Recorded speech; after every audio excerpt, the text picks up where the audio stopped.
ಧಾರ್ಮಿಕ ಕೇಂದ್ರಗಳಲ್ಲಿ ಆಚರಿಸಲ್ಪಡುವ ಉರುಸ್ ಕಾರ್ಯಕ್ರಮಗಳಿಂದ ಸಮಾಜದಲ್ಲಿ ಶಾಂತಿ ಸಾಮರಸ್ಯ ನೆಲೆಸಲು ಸಾಧ್ಯ ಎಂದು ಮುಖ್ಯಮಂತ್ರಿಗಳ ಕಾನೂನು ಸಲಹೆಗಾರರು ಹಾಗೂ ವಿರಾಜಪೇಟೆ ಕ್ಷೇತ್ರದ ಶಾಸಕರಾದ ಎಸ್ ಪೊನ್ನಣ್ಣ ಹೇಳಿದರು. ಇತಿಹಾಸ ಪ್ರಸಿದ್ಧ ನಾಪೋಕ್ಲು ಬಳಿಯ ಕುಂಜಿಲ ಗ್ರಾಮದ ಫೈನರಿ ದರ್ಗಾದ ವಾರ್ಷಿಕ ಉರುಸ್ ಸಮಾರಂಭ ಕಾರ್ಯಕ್ರಮದಲ್ಲಿ ಮುಖ್ಯ ಅತಿಥಿಗಳಾಗಿ ಪಾಲ್ಗೊಂಡು ಮಾತನಾಡಿದ ಅವರು, ಎಲ್ಲಾ ಜನಾಂಗದವರು ಪಾಲ್ಗೊಂಡು ನಾಡಿಗೆ ಸುಖ, ಶಾಂತಿ ಹಾಗೂ ಸೌಹಾರ್ದತೆಯ ಸಂದೇಶ ಉರುಸ್ ಕಾರ್ಯಕ್ರಮದಲ್ಲಿ ಒಳಿತನ್ನು ನೀಡಲಿ. ಸರ್ವಧರ್ಮದ ಸಹಬಾಳ್ವೆ ಎಂಬುದು ನಾಡಿನ ಒಳಿತಿಗೆ ಅತಿ ಮುಖ್ಯವಾಗಿದೆ. ದೇಶದಲ್ಲಿ ಎಲ್ಲರೂ ಕೂಡ ಅವರವರ ಧರ್ಮ ಪಾಲನೆ ಮತ್ತು ಆಚರಣೆಗಳನ್ನು ಸ್ವತಂತ್ರವಾಗಿ ಆಚರಿಸಲು ಬಿಡಬೇಕು ಎಂಬುದೇ ಈ ದೇಶದ ಸಂವಿಧಾನದ ಮೂಲ ಉದ್ದೇಶ ಎಂದರು. ಉರುಸ್ ಸಮಾರಂಭದಲ್ಲಿ ಮುಖ್ಯ ಭಾಷಣ ನಡೆಸಿದ ಅಂತಾರಾಷ್ಟ್ರೀಯ ಪ್ರಖ್ಯಾತ ವಾಗ್ಮಿ ಫೆರೋಡ್ ಅಬ್ದುಲ್ ರೆಹಮಾನ್ ಸಕಾಫಿ ಅವರು ಮಾತನಾಡಿ, ಕುಂಜಿಲ ಉರುಸ್ ಸಮಾರಂಭ ಸೌಹಾರ್ದತೆಗೆ ಸಾಕ್ಷಿಯಾಗಿದೆ. ವಿವಿಧ ದೇಶಗಳಲ್ಲಿ ಯುದ್ಧ ನಡೆಯುತ್ತಿದೆ. ಇದರಿಂದ ದೇಶಾದ್ಯಂತ ಜನಸಾಮಾನ್ಯರು ಸಂಕಷ್ಟ ಎದುರಿಸುವಂತಾಗುತ್ತಿದೆ. ಸಮಾಜದಲ್ಲಿ ನಾವೆಲ್ಲರೂ ಪರಸ್ಪರ ದ್ವೇಷವನ್ನು ದೂರವಿಟ್ಟು ಜೀವಿಸಬೇಕು. ಎಲ್ಲಾ ಜಾತಿ ಧರ್ಮದವರು ಪರಸ್ಪರ ಉಪಕಾರ ಮಾಡಬೇಕೇ ಹೊರತು ಉಪದ್ರವನ್ನು ಮಾಡಬಾರದೆಂದರು. ಕುಂಜಿಲ ಫೈನರಿ ಮುಸ್ಲಿಂ ಜಮಾತ್ ಅಧ್ಯಕ್ಷ ಎಂಎ ಸೌಕತ್ ಅಲಿ ಅವರ ಅಧ್ಯಕ್ಷತೆಯಲ್ಲಿ ನಡೆದ ಕಾರ್ಯಕ್ರಮವನ್ನು ಫೈನರಿ ಮಸೀದಿಯ ಮದರೀಸ್ ನಿಜಾರ್ ಹನ್ಸನಿ ಕಕ್ಕಡಿಪುರಂ ಉದ್ಘಾಟಿಸಿ ಮಾತನಾಡಿದರು. ಕಾರ್ಯಕ್ರಮದಲ್ಲಿ ಶಾಸಕ ಎಸ್ ಪೊನ್ನಣ್ಣ ಹಾಗೂ ಫೆರೋಡ್ ಅಬ್ದುಲ್ ರೆಹಮಾನ್ ಸಕಾಫಿ ಅವರನ್ನು ಫೈನರಿ ಸುನ್ನಿ ಮುಸ್ಲಿಂ ಜಮಾತ್ ವತಿಯಿಂದ ಸನ್ಮಾನಿಸಿ ಗೌರವಿಸಲಾಯಿತು. ಉರುಸ್ ಸಮಾರಂಭದ ಪ್ರಯುಕ್ತ ಮಸೀದಿಯಲ್ಲಿ ಮೌಲೂದ್ ಪಾರಾಯಣ ನಡೆದ ಬಳಿಕ ಸಾವಿರಾರು ಮಂದಿ ಭಕ್ತಾದಿಗಳಿಗೆ ಅನ್ನದಾನ ಕಾರ್ಯಕ್ರಮ ನಡೆಯಿತು. ಈ ಸಂದರ್ಭ ವೇದಿಕೆಯಲ್ಲಿ ಸತಾಯುಷಿ ಹುಸೈನರ್ ಹಾಜಿ, ಕೆಪಿಸಿಸಿ ಸದಸ್ಯ ಯಾಕೂಬ್, ಕೆಡಿಪಿ ಸದಸ್ಯರಾದ ಬಾಚಮಂಡಲ್ ಅವಚಿನ್ನಪ್ಪ, ಎಂಎಚ್ ಅಬ್ದುಲ್ ರೆಹಮಾನ್, ಕೆಎಂಜೆ ಕೊಡಗು ಜಿಲ್ಲಾ ಪ್ರಧಾನ ಕಾರ್ಯದರ್ಶಿ ಮೊಹಮ್ಮದ್ ಹಾಜಿ, ಬ್ಲಾಕ್ ಅಧ್ಯಕ್ಷ ಇಸ್ಮಾಯಿಲ್, ಮರ್ಕಜ್ ವ್ಯವಸ್ಥಾಪಕರಾದ ಇಸ್ಮಾಯಿಲ್ ಸಕಾಫಿ ಸೇರಿದಂತೆ ಮತ್ತಿತರರು ಉಪಸ್ಥಿತರಿದ್ದರು.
ನೆರವೇರಿಸಿಕೊಳ್ಳುವ ಭರವಸೆ ಕೂಡ ಇದೆ. ಅದು ಅಲ್ಲದೆ ನಮ್ಮ ಇಲ್ಲಿ ಇದನ್ನು ನೋಡಿ ಅವರು ಇದೀಗಾಗಲೇ ಬೇರೊಂದು ಇಲಾಖೆ ವತಿಯಿಂದ 1 ಕೋಟಿ ರೂಪಾಯಿ ಬಿಡುಗಡೆಗೊಳಿಸುವ ಒಂದು ವಾಗ್ದಾನ ನೀಡಿ ಕಾಮಗಾರಿ ಇದೀಗಾಗಲೇ ಪ್ರಾರಂಭಗೊಂಡಿದೆ. ಹೀಗೆ ಒಂದು ಏರಿಕೆ ಬೇಕಾದ ಸರ್ವವನ್ನು ತಮ್ಮ ಮುತುವರ್ಜಿಯಿಂದ ಯಾವುದೇ ಭಿನ್ನ ಭೇದ ತೋರದೆ ಮಾಡಿಕೊಟ್ಟಂತಹ ಈ ಶಾಸಕರನ್ನ ಗೋಲ್ಡನ್ ಬ್ರದರ್ ಅಂತಲೇ ಕರೆಯುವ ಒಂದು ಆಸೆ ನನಗಾಯಿತು. So you are great sir. ಇದೇ ರೀತಿ ನಮ್ಮಲ್ಲಿ ಹಲವರು പ്രിയപ്പെട്ട ഇതര മതസ്ഥരായ സഹോദരങ്ങൾ, നമ്മുടെ പരിപാടികൾ അവസാനിക്കുകയാണ്. വളരെ സന്തോഷം. ഇതിൽ അതിഥികളായി വന്ന പ്രിയപ്പെട്ടവർക്കും ಆತ್ಮೀಯ ನಮ್ಮ ಏರಿಯಾದ ಪ್ರಮುಖ ನಾಯಕರುಗಳು, ಸಂಪನ್ನಯ್ಯಪ್ಪ ಮಾಜಿ ಗ್ರಾಮ ಪಂಚಾಯತ್ ಪ್ರೆಸಿಡೆಂಟ್, ನನ್ನ ಮಿತ್ರರು ಕೂಡ ಹೌದು. ಇವರನ್ನೆಲ್ಲ ವಿವರಿಸಲು ಹೋದರೆ ಟೈಮ್ ಹಾಗಾಗ್ಬಿಡ್ತದೆ. So sorry sir. Razak Rajur Kundanna, ಈ ಸರ್ವ ಮುತಾಲಿಮ್ಗಳು ಹಾಗೂ ಆಡಳಿತ ಮಂಡಳಿಯ ಸರ್ವ ಸದಸ್ಯರು, ಸಲಹಾ ಸಮಿತಿ ಸದಸ್ಯರುಗಳು, ರಿಲೀಫ್ ಫಂಡ್ ಅಧ್ಯಕ್ಷ, ಪತ್ರಕರ್ತರು, ಇಲ್ಲಿನ ಸ್ಥಳೀಯ ಪತ್ರಕರ್ತರು ಹಾಗೂ ನಾಪೋಕ್ಲು ಠಾಣಾ ವ್ಯಾಪ್ತಿಯ ಠಾಣೆಯ ಠಾಣಾಧಿಕಾರಿಗಳು ಹಾಗೂ ಸಿಬ್ಬಂದಿಗಳು, ನನ್ನ ಶಬ್ದವನ್ನು ಆಲಿಸುತ್ತಿರುವ ಹಾಗೂ ಈ ಉರುಸ್ ಸಮಾರಂಭಕ್ಕೆ ಸರ್ವ ವಿಧದ ಧನಗಳನ್ನು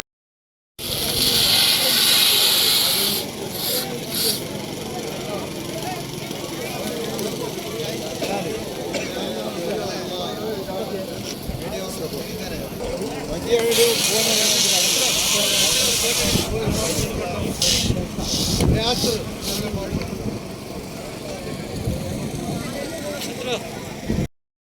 നമ്മുടെ സ്വഭാവം ഏറ്റവും ലളിതമായ സ്വഭാവമായി.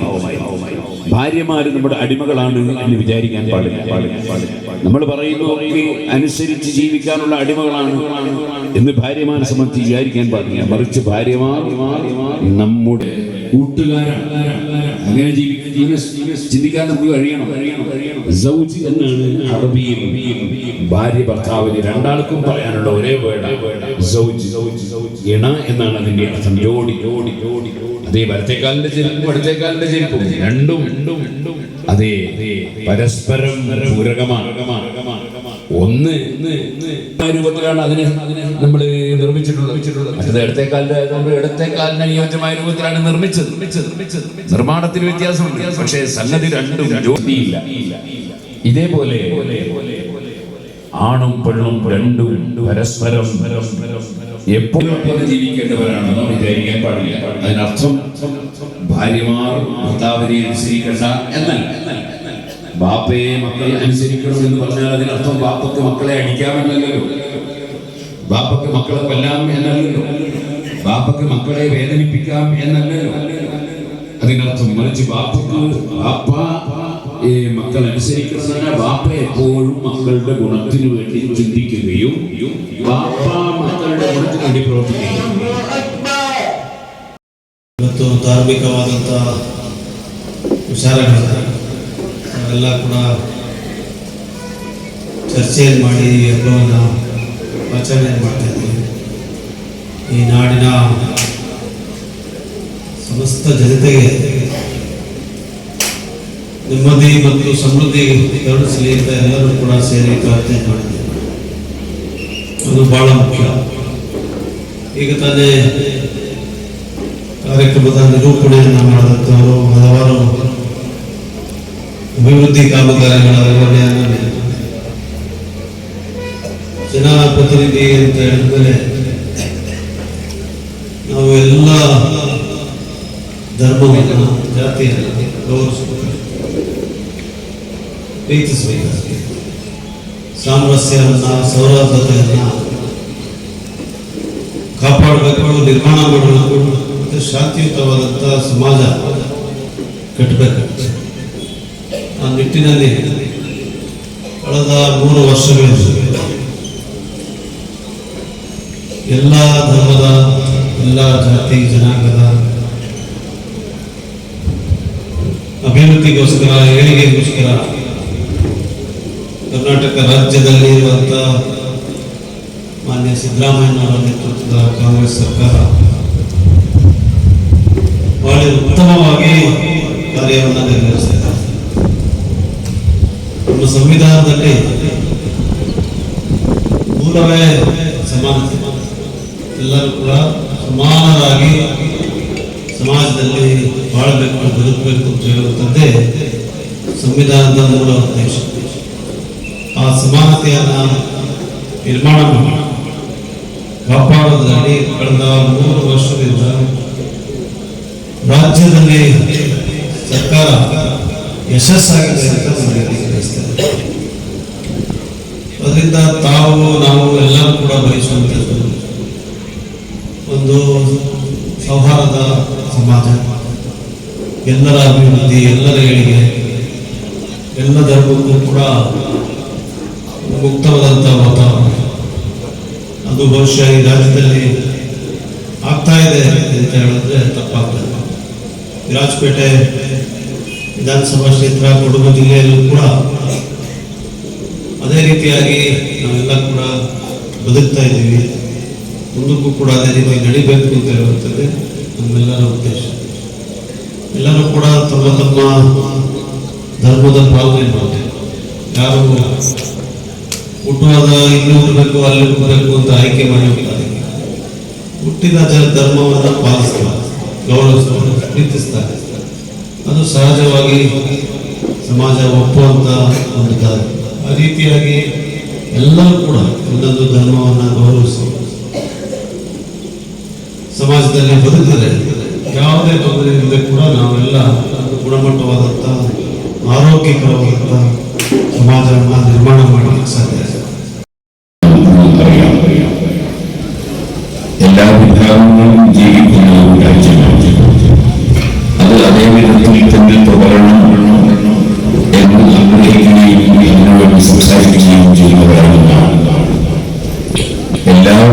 മനുഷ്യനും ഒരേ മാതാപിതാക്കളുടെ മക്കളാണ്.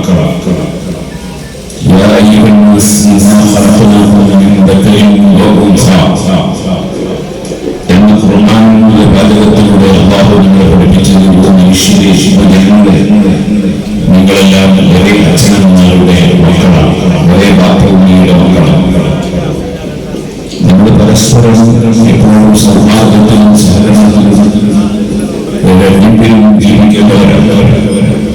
ഈ ഉറൂസ് പരിപാടിയുമായി ബന്ധപ്പെട്ട് ഈ പ്രദേശത്തും പരിസരങ്ങളിലുമുള്ള നമ്മുടെ മുസ്ലിം സുഹൃത്തുക്കളും ധാരാളമായി ഇതിന്റെ പല കാര്യങ്ങളിലും ഭാഗവക്കാവുന്നത് എന്ന് നേരത്തെ തന്നെ നമ്മൾ മനുഷ്യർ എന്ന നിലക്ക് നമ്മളൊന്ന് ആ നിലക്കുള്ള പരസ്പര സൗഹൃദവും സഹകരണവും ഒക്കെ നമുക്കെല്ലാവരും എപ്പോഴും ഉണ്ടാകുന്നുണ്ടാകും. മനുഷ്യനെ ജീവിക്കാൻ വേണ്ടിയാണ് ലോകത്തുള്ള എല്ലാ ജീവികളെയും എല്ലാ സൃഷ്ടികളെയും അല്ലാഹു സൃഷ്ടിച്ചത്. കന്നുകാലികളെ സൃഷ്ടിച്ചത്, ഭൂമിയിലുള്ള എല്ലാം സൃഷ്ടിച്ചത് മനുഷ്യന്റെ വേണ്ടിയാണ്. നമുക്ക് പാല് തരുന്ന ജീവികളുണ്ട്, നമുക്ക് സ്വന്തം ശരീരം തന്നെ നമുക്ക് ഉപയോഗപ്പെടുത്താൻ വേണ്ടി അല്ലാഹു സൃഷ്ടിച്ച ജീവികളുണ്ട്. ഞാനിപ്പോ വരുമ്പോൾ മത്സ്യം എന്ന് പറയുന്നത് കടലിൽ നിന്ന് മനുഷ്യൻ പിടിച്ചെടുത്ത് മനുഷ്യൻ കഴിക്കുകയാണ്. തെറ്റാണെന്ന് ആരും പറയാത്തതിന്റെ കാരണം ആ മത്സ്യം മനുഷ്യനെ വെച്ച് സൃഷ്ടിക്കപ്പെട്ടതാണെന്ന് കണ്ടുകൊണ്ടാണ്.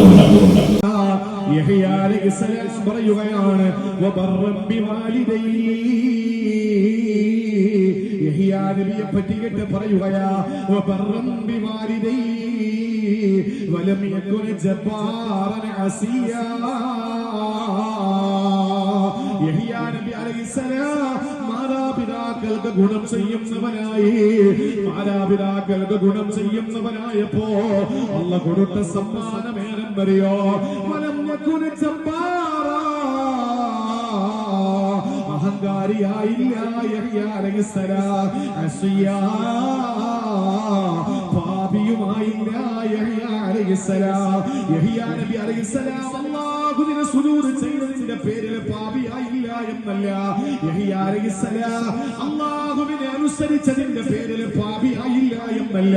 പിന്നെ പറഞ്ഞത് എന്താണ്? വബർറൻ ബിവാലിദൈഹി.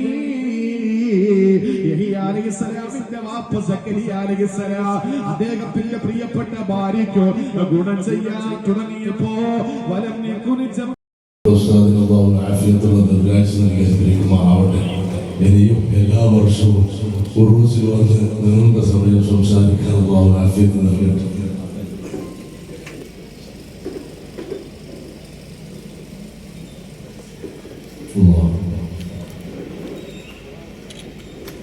എല്ലാവരും ഇരിക്കണം. പ്രിയപ്പെട്ട